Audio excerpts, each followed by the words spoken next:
Channel पर। बच्चों, आज मैं आप लोग के सामने क्लास 12th मैथ्स का सेकेंड चैप्टर प्रतिलोम त्रिकोणमितीय अनुपात या इन्वर्स ट्रिग्नोमेट्रिकल फंक्शन डिस्कस करने जा रहा हूं। हम लोग सबसे पहले इसके बारे में समझेंगे और फिर हम लोग क्या करेंगे, क्वेश्चन बनाएंगे। तो चलिए समझते हैं इन्वर्स ट्रिग्नोमेट्रिकल फंक्शन या इसी को हम लोग कहते हैं प्रतिलोम त्रिकोणमितीय अनुपात क्या होता है। तो जो प्रतिलोम त्रिकोणमितीय अनुपात है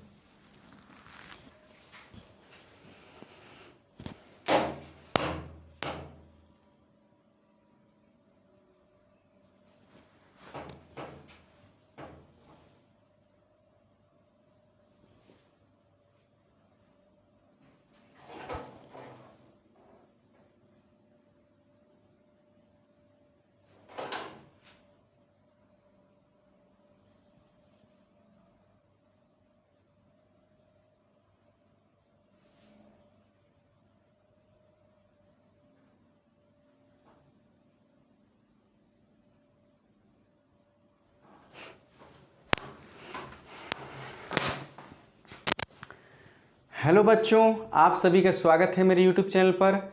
आज मैं आप लोग के सामने क्लास 12th मैथ्स का सेकेंड चैप्टर डिस्कस करने जा रहा हूं, जिसका टॉपिक है प्रतिलोम त्रिकोणमितीय अनुपात या इन्वर्स ट्रिग्नोमेट्रिकल फंक्शन। मतलब इन्वर्स ट्रिग्नोमेट्रिकल फंक्शन किसे कहते हैं या प्रतिलोम त्रिकोणमितीय अनुपात क्या होता है, हम लोग ये सबसे पहले समझेंगे। इसके बाद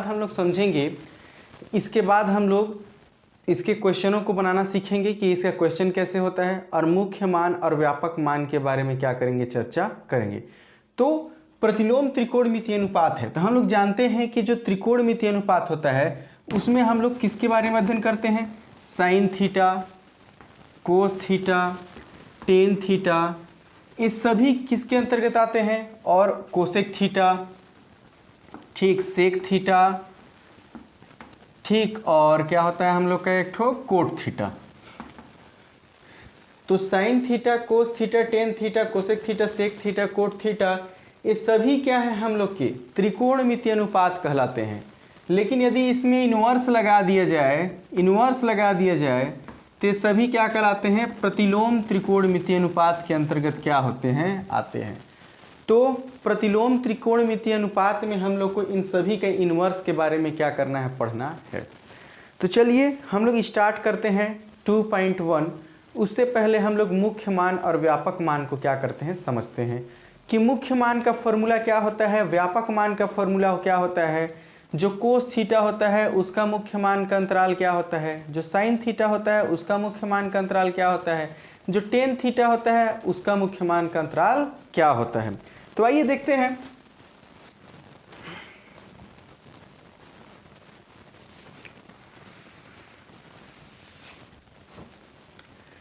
तो देखिएगा कोस थीटा, जो कोस थीटा है इसका जो मुख्य मान का अंतराल होता है वह होता है 0 से पाई। ठीक, हम लोग पढ़ रहे हैं 2.1। और कोस थीटा का जो अंतराल होता है 0 से कितना होता है, पाई होता है। साइन थीटा का जो अंतराल होता है, साइन थीटा का अंतराल होता है -π/2 से कहाँ तक जाता है, ये π/2 तक। टेन थीटा का अगर हम लोग अंतराल देखें तो टेन थीटा बराबर होता है, टेन थीटा का अंतराल होता है -π/2 से कहाँ तक होता है, इसका भी π/2 तक होता है। तो यह कोस थीटा का मुख्य मान का अंतराल है, साइन थीटा का मुख्य मान का अंतराल है, और टेन थीटा का क्या होता है, मुख्य मान का अंतराल होता है। ये फॉर्मूला हम लोग को याद होना चाहिए, इसी से आगे क्या होगा, क्वेश्चन बनेगा। अब हम लोग देखेंगे इसका व्यापक मान, देखेंगे कि वास्तव में व्यापक मान क्या होता है। यह तो मुख्य मान है, चाहे तो इसके स्क्रीनशॉट ले सकते हैं, ये याद होना चाहिए 2.1 को पढ़ने के लिए, तभी क्वेश्चन क्या होंगे, बनेंगे। अब हम लोग देखते हैं व्यापक मान। तो जो साइन इनवर्स, साइन थीटा का जो व्यापक मान होता है, ठीक, इसके लिए जो फॉर्मूला होता है sine inverse A equal to होता है हम लोग का n प्लस -1 का पावर n, और यहाँ होता है हम लोग का साइन इनवर्स x। ये क्या होता है हम लोग का साइन थीटा के लिए क्या होता है व्यापक मान होता है। कोस थीटा के लिए व्यापक मान क्या होता है कोस इनवर्स ए के लिए, तो कोस इनवर्स ए के लिए होता है हम लोग का 2n pi plus minus cos inverse x, tan inverse A मतलब टेन थीटा का जो व्यापक मान होता है n pi plus tan inverse x, tan inverse x। तो ये तीनों साइन का व्यापक मान का फॉर्मूला है, कोस का और यह टेन का। अगर हम लोग व्यापक मान निकालेंगे तो तीनों फॉर्मूला का हम लोग क्या करेंगे यूज करेंगे। तो ये क्या है जरूरी फॉर्मूला है, इसको भी आप लोग क्या करिएगा याद रखिएगा। नेक्स्ट देखते हैं हम लोग आगे।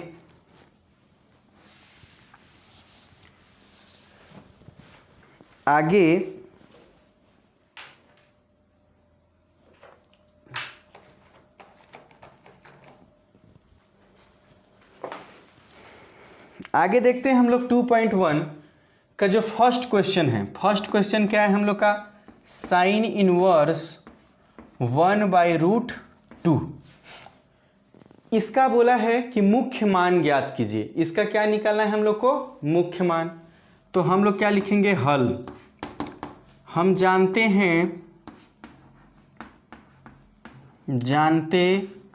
हैं कि जो साइन थीटा का जो अंतराल होता है वो कहाँ से होता है -π/2 से कहाँ तक होता है π/2 तक होता है।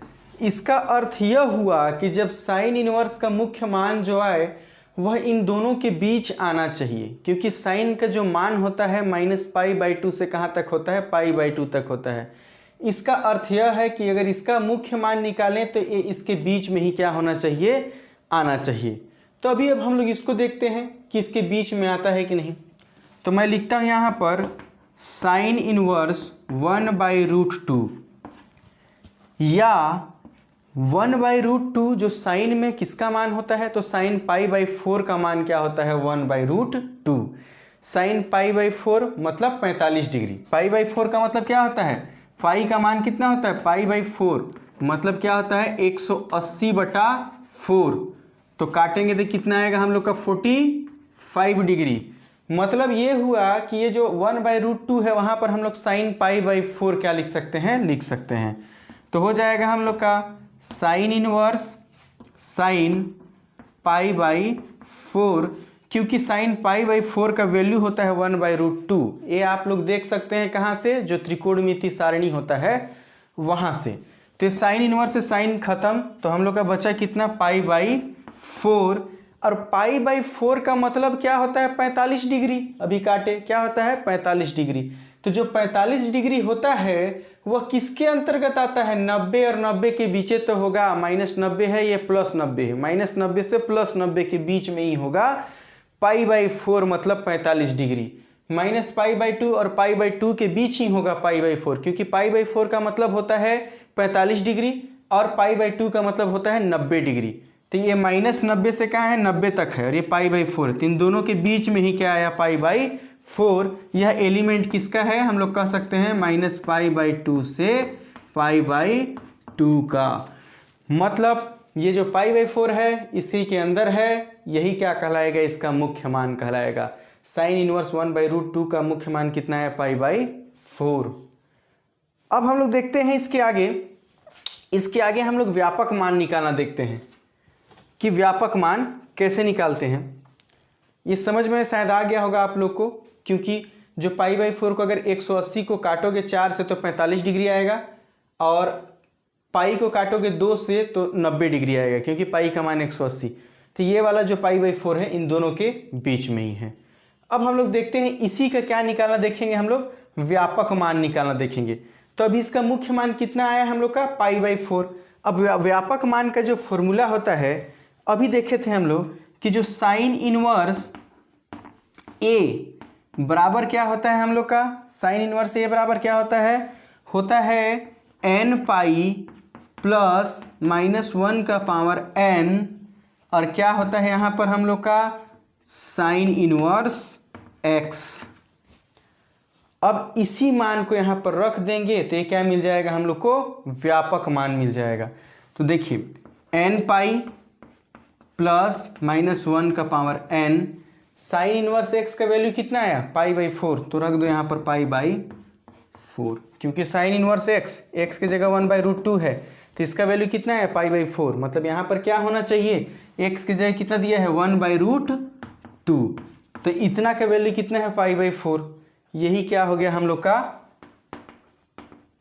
व्यापक मान हो गया। तो ये वाला मुख्य मान है और ये क्या है हम लोग का व्यापक मान है। दोस्तों एक बार फिर देखिएगा, साइन इनवर्स 1/√2 है हम लोग के पास। अब क्या होता है, जो साइन इनवर्स का अंतराल होता है मुख्य मान का -π/2 से कितना होता है, π/2 होता है। अब हम लोग जानते हैं कितना हम लोग के पास दिया है, तो हम लोग लिखेंगे साइन इनवर्स 1/√2। अब ये 1/√2 है, इसका मान कितना होता है, साइन π/4 होता है, क्योंकि साइन π/4 का मान कितना होता है, 1/√2 होता है सारणी में। अब जब ये कट गया तो यहाँ पर कितना बचा, π/4। और π/4 किसका एलिमेंट होगा हम लोग का, -π/2 से किसका एलिमेंट होगा, π/2 का एलिमेंट होगा। तो ये हम लोग का हुआ। दूसरा चीज जो साइन इनवर्स ये मुख्य मान, ये तो मुख्य मान निकला। अब क्या निकालेंगे, व्यापक मान। तो व्यापक मान का फॉर्मूला होता है sine inverse a equal to होता है n पाई प्लस -1 का पावर n साइन इनवर्स 1/√2, इतना होता है हम लोग के पास। तो समझिएगा कि इसके जगह पे हम लोग कितना निकाले हैं, π/4, तो यहाँ पर हम लोग कितना रख देंगे, π/4। तो n पाई प्लस -1 का पावर n और इतना की जगह π/4, ये निकल गया व्यापक मान। हालांकि हम लोग को क्वेश्चन में इतना निकालने के लिए बोला था। तो दोस्तों इस प्रकार से आपको और आगे क्वेश्चन जो है वह बन जाएगा। एक क्वेश्चन हम लोग और देखते हैं, और भी देखते हैं क्वेश्चन कैसे बनता है।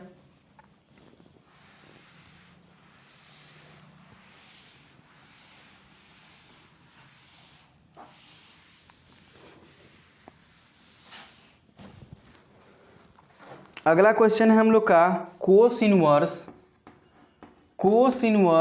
√3/2। मतलब अगर इसका हम लोग मुख्य मान निकालें तो यह इसका अंतराल हम लोग को जानना पड़ेगा। तो हम जानते हैं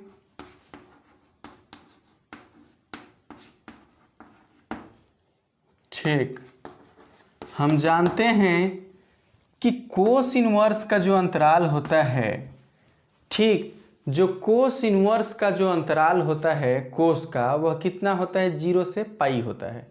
मतलब इसका जो वैल्यू आएगा वह 0 से पाई के बराबर ही आना चाहिए। मतलब ये जो आ रहा है इसका मान 0 से पाई के बीच में होना चाहिए।